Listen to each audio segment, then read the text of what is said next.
Matapos ang matagal na umanong kawalan ng bagong malaking proyekto sa GMA, isang kilalang kapuso actress ang ngayon ay pinag-uusapang posibleng mapabilang sa cast ng inaabangang Incognito Season 2 ng ABS-CBN.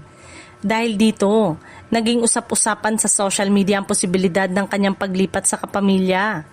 Dahil dito ay marami ang nagsasabing magandang oportunidad ang Incognito Season 2 upang maipakita muli ng aktres ang kanyang husay sa pag-arte, lalo na't kilala ang serye sa matitinding action scene at dekalidad na production.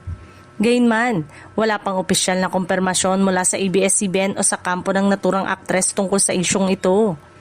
Patuloy namang inaabangan ng mga tagahanga ang opisyal na anunsyo ng mga bagong artistang sasali sa ikalawang season ng serye. Marami ang umaasang magkakaroon ng mga bagong karakter na magpapalakas pa sa kwento at magdadala ng panibagong aksyon sa palabas. Samantala, lalo pang tumitindi ang excitement ng mga manonood para sa Incognito Season 2 habang hinihintay ang opisyal na kumpirmasyon ng buong cast. Siguradong maraming tagahanga ang nakaabang sa anumang bagong anunsyo tungkol sa isa sa pinakahihintay na serye ng kapamilya.